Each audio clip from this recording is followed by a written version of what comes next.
Hi all, എല്ലാവർക്കും സ്വാഗതം SSC മെൻറ്ററിലോട്ട്. ഇന്ന് നമ്മൾ നോക്കാൻ പോകുന്നത് SSC CGLലെ തന്നെ ഏറ്റവും മോസ്റ്റ് പ്രീമിയം പോസ്റ്റായ assistant section officer in MEA ministry of external അഫയേഴ്സിൻ്റെ കംപ്ലീറ്റ് ആയിട്ടുള്ള ജോബ് പ്രൊഫൈലാണ് നമ്മളിന്ന് നോക്കാൻ പോകുന്നത്. ഓക്കെ, നമുക്ക് എല്ലാവർക്കും അറിയാം ഏറ്റവും കൂടുതൽ ആൾക്കാർ പ്രിഫർ ചെയ്യുന്നതും ഏറ്റവും കൂടുതൽ ആൾക്കാർ ആഗ്രഹിക്കുന്നതുമായിട്ടൊരു പോസ്റ്റാണ് assistant section officer in MEA എന്ന് പറയുന്നത്. എന്തുകൊണ്ടായിരിക്കും? ഒന്ന് മെയിനായിട്ട് അതിൻ്റെ ഹൈ സാലറി, പിന്നെ എന്ന് വെച്ചാൽ ഫോറിൻ പോസ്റ്റിംഗ് വരുമ്പോൾ ഉണ്ടാകുന്ന സാലറി, അതിൻ്റെ അലവൻസസ് ഒക്കെ വ്യത്യാസമാണ്.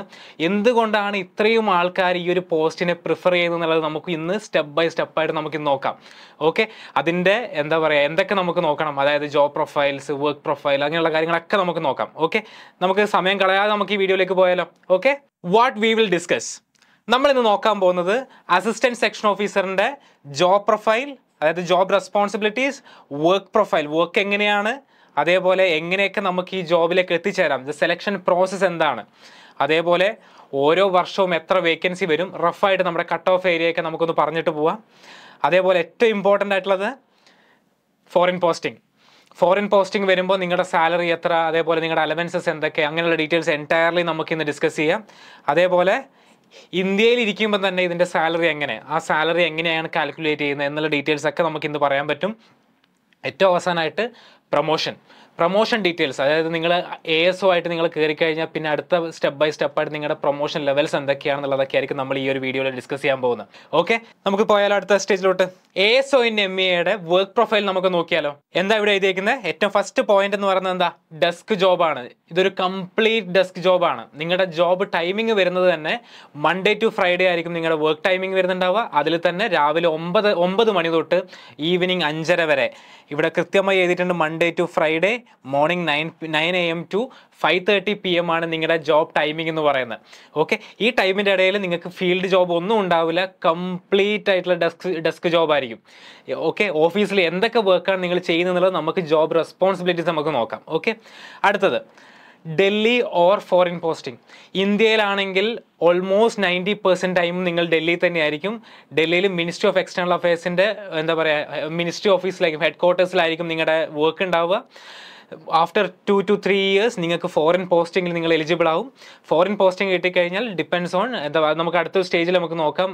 ചില നമ്മൾ പല കാറ്റഗറി രാജ്യങ്ങളുണ്ട്, ഇതിലേക്കൊക്കെ നിങ്ങൾക്ക് പോസ്റ്റിംഗ് കിട്ടുന്നതാണ്. ഓക്കെ, അതിൻ്റെ ഡീറ്റെയിൽസ് നമുക്ക് അടുത്ത വരുന്ന സ്ലൈഡിലേക്ക് നമുക്ക് നോക്കിപ്പോവാം.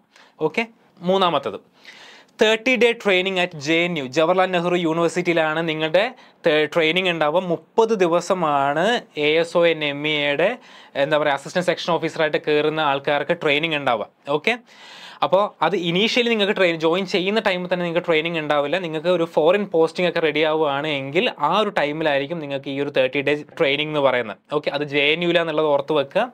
ഓക്കെ, പിന്നെ ഇവിടെ തന്നെ വെച്ചായിരിക്കും നിങ്ങളുടെ ലാംഗ്വേജ് പ്രൊഫിഷ്യൻസി ടെസ്റ്റും കൂടെ കണ്ടക്ട് ചെയ്യുന്നുണ്ടാവുക.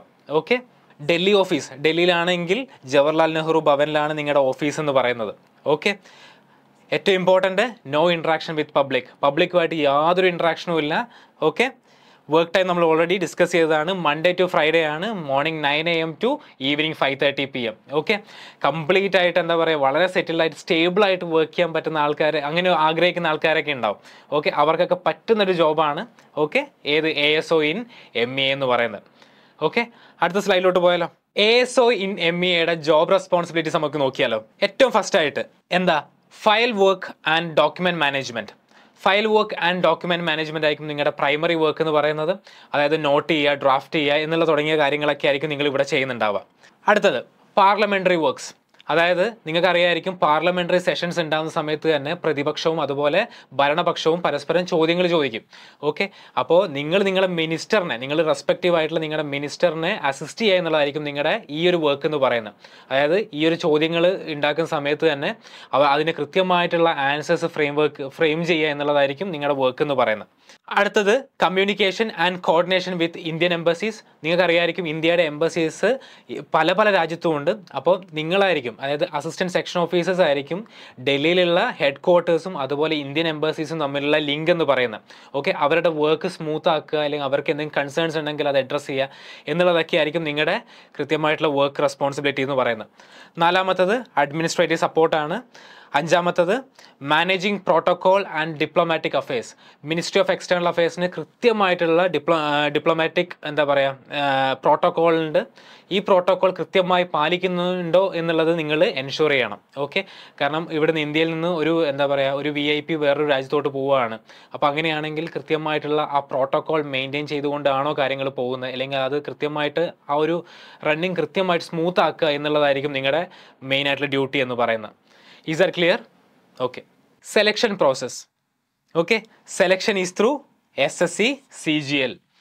SSCയുടെ സ്റ്റാഫ് സെലക്ഷൻ കമ്മീഷൻ്റെ കമ്പൈൻഡ് ഗ്രാജുവേഷൻ ലെവൽ വഴി എക്സാം വഴിയായിരിക്കും അസിസ്റ്റൻറ്റ് സെക്ഷൻ ഓഫീസേഴ്സിൻ്റെ റിക്രൂട്ട്മെൻറ്റ് ഉണ്ടാവുക. ഓക്കെ, ക്വാളിഫിക്കേഷൻ എന്താ?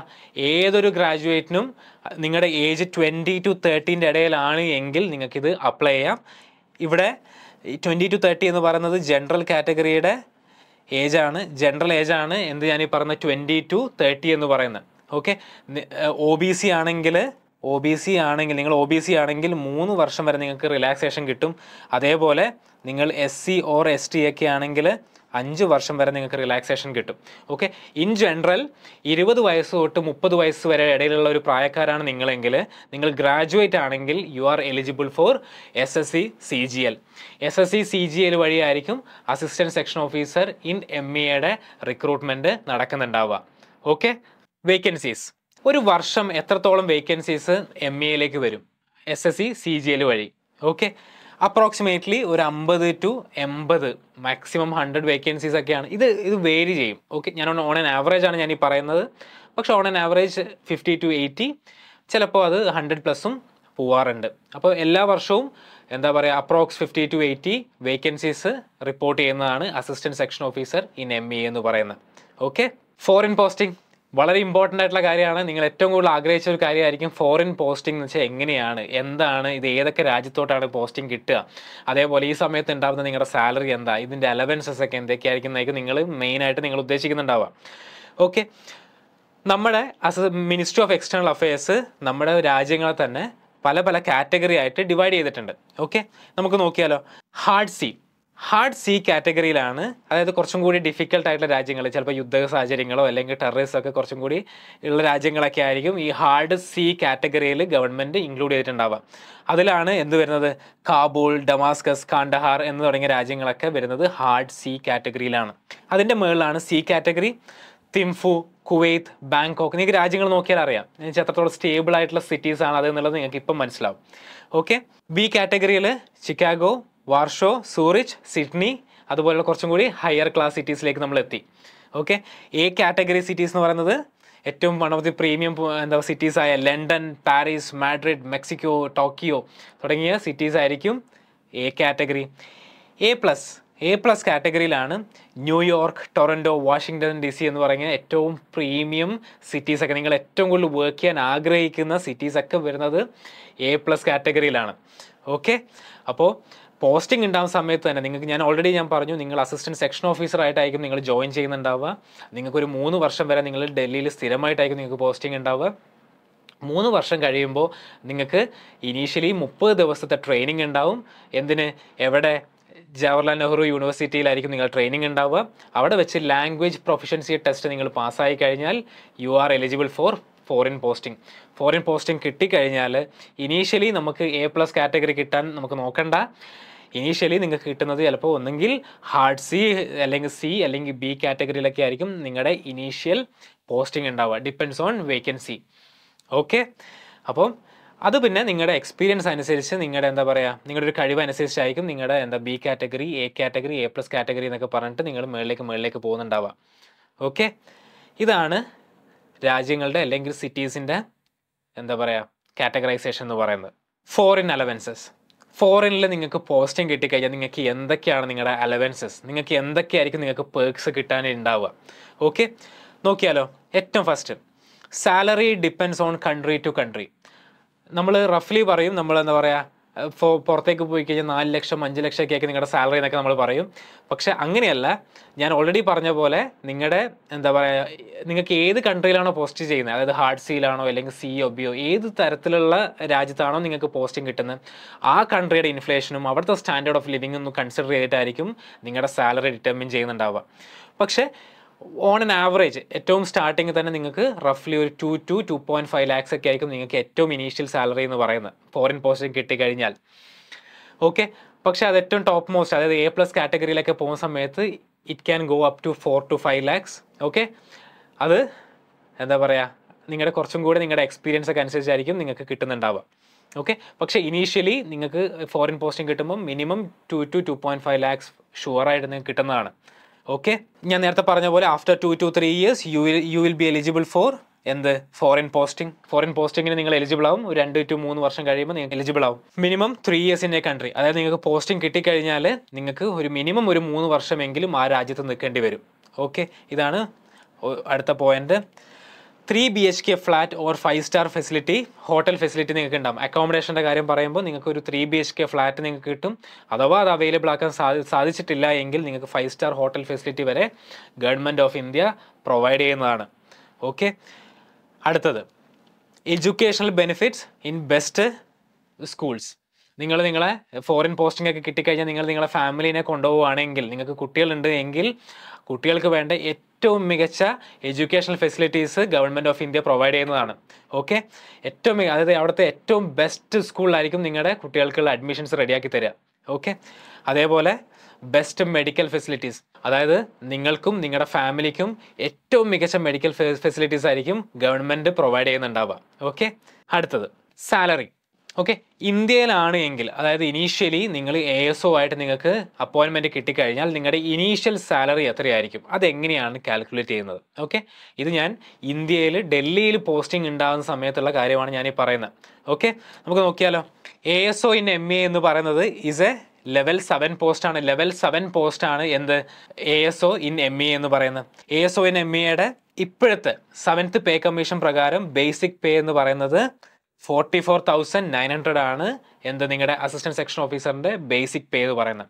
കറൻ്റ്ലി ഇപ്പോൾ ഡിയറൻസ് അലവൻസ് DA എന്ന് പറയുന്നത് it is 56% of basic pay ആണ്. 56% ഓഫ് ബേസിക് പേ എന്ന് പറയുമ്പം റഫ്ലി 25,144 ആണ് നിങ്ങൾക്ക് കിട്ടുന്ന ഡിയറൻസ് അലവൻസ് എന്ന് പറയുന്നത്.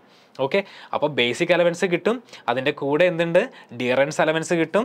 അത് കഴിഞ്ഞാൽ HRA housing rent allowance. Delhi എന്ന് പറയുന്നത് it is N X category city ആയതുകൊണ്ട് തന്നെ നിങ്ങളുടെ HRA എന്ന് പറയുന്നത് 30% ഓഫ് ബേസിക് പേ ആണ്. 30% ഓഫ് ബേസിക് പേ, 30% എന്ന് പറയുമ്പോൾ 30% ഓഫ് 44,900 എന്ന് പറഞ്ഞാൽ 13,470 രൂപ നിങ്ങൾക്ക് HRA ആയിട്ടും കിട്ടും. ഓക്കെ, അതേപോലെ ട്രാവൽ അലവൻസ് 2,808 രൂപയാണ് ട്രാവൽ അലവൻസ് ആയിട്ട് കിട്ടുക. ഓക്കെ, ഇതെല്ലാം കൂടി കൂട്ടിക്കഴിഞ്ഞാൽ, ഇത് കൂടാതെ ചെറിയ വേറെയും ബെനിഫിറ്റ്സുകളൊക്കെ ഉണ്ട്. ഇതാണ് ഇൻ ജനറൽ എന്ന് പറയുന്നത്. ഇതൊക്കെ കൂട്ടിക്കഴിഞ്ഞാൽ ഗ്രോസ് പേ അപ്രോക്സ് 86,000 ആണ് നിങ്ങൾ ASO ഇൻ MA ആയിട്ട് ജോയിൻ ചെയ്യുന്ന സമയത്ത് നിങ്ങളുടെ എന്താ പറയുക സാലറി എന്ന് പറയുന്നത്. 86,000 രൂപയാണ് നിങ്ങൾക്ക് ഇനീഷ്യൽ സാലറി എന്ന് പറയുന്നത്. ഇത്രയും സാലറി നിങ്ങൾക്ക് വേറെ ഏതെങ്കിലും പോസ്റ്റിൽ നമുക്ക് എന്താ പറയുക ഗ്യാരണ്ടി ചെയ്യാൻ പറ്റുമോ? ഇല്ല. ഓക്കെ, അപ്പോൾ ഗ്രോസ് പേ 86,000 രൂപ. ഇതിൽ നിന്ന് നിങ്ങളുടെ പെൻഷൻ, അതായത് NPS ഒക്കെ നിങ്ങൾക്ക് കട്ടായി കഴിഞ്ഞാൽ 76,000 രൂപയായിരിക്കും നിങ്ങൾക്ക് ഇനീഷ്യലി സാലറി എന്ന് പറയുന്നത്. അടുത്തതായിട്ട് പ്രൊമോഷൻ. അസിസ്റ്റൻറ്റ് സെക്ഷൻ ഓഫീസറായിട്ട് MAയിൽ ജോയിൻ ചെയ്ത് കഴിഞ്ഞാൽ നിങ്ങളുടെ പ്രൊമോഷൻ എങ്ങനെയായിരിക്കും എന്നുള്ളതായിരിക്കും നമ്മൾ സ്റ്റെപ്പ് ബൈ സ്റ്റെപ്പായിട്ട് നമ്മൾ നോക്കാൻ പോകുന്നത്. അപ്പോൾ അസിസ്റ്റൻറ്റ് സെക്ഷൻ ഓഫീസർ എന്ന് പറയുന്നത് ഗ്രേഡ് പേ 4,600 ആണെന്ന് ആലോചിച്ച് വെക്കുക.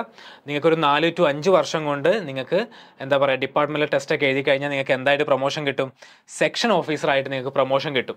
ഓക്കെ, അപ്പോൾ അതിൻ്റെ ഗ്രേഡ് പേ എന്ന് പറയുന്നത് 4,800 ഗ്രേഡ് പേ ആണ് സെക്ഷൻ ഓഫീസറിൻ്റെ ഗ്രേഡ് പേ എന്ന് പറയുന്നത്. അത് കഴിഞ്ഞാൽ നിങ്ങൾക്ക് എന്തുണ്ടാവും, അണ്ടർ സെക്രട്ടറി ആയിട്ട് നിങ്ങൾക്ക് പോസ്റ്റിംഗ് കിട്ടും. അണ്ടർ സെക്രട്ടറി എന്ന് പറയുന്നത് ഒരു IFS കാഡർ ജോബാണ്. അപ്പോൾ അണ്ടർ സെക്രട്ടറി ആയിട്ട് നിങ്ങൾക്ക് കയറാം. അത് കഴിഞ്ഞാൽ നിങ്ങൾക്ക് ഡെപ്യൂട്ടി സെക്രട്ടറി ആയിട്ട് നിങ്ങൾക്ക് പ്രൊമോഷൻ ഉണ്ട്.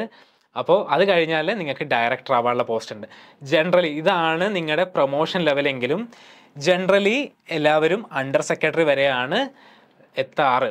ഓക്കെ, നിങ്ങളുടെ പെർഫോമൻസ് നിങ്ങൾ ജോയിൻ ചെയ്യുന്ന അത്രയും ഏർലി സ്റ്റേജാണ്, അതേപോലെ നിങ്ങളുടെ പെർഫോമൻസ് അത്രയും അടിപൊളിയാണ് എങ്കിൽ നിങ്ങൾക്ക് ഡെപ്യൂട്ടി സെക്രട്ടറി വരെ എത്താനുള്ള ഓപ്ഷൻസ് ഉണ്ട്.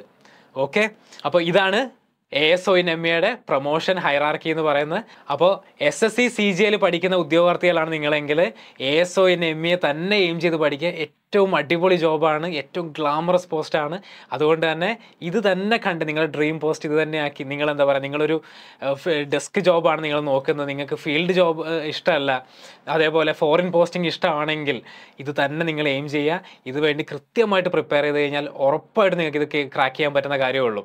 ഓക്കെ, ഇതുപോലെയുള്ള വീഡിയോസ് നിങ്ങൾക്ക് കിട്ടാനായിട്ട് SSC മെൻറ്ററിൻ്റെ ടെലഗ്രാം ചാനൽ ഇന്ന് തന്നെ സബ്സ്ക്രൈബ് ചെയ്യുക. താങ്ക്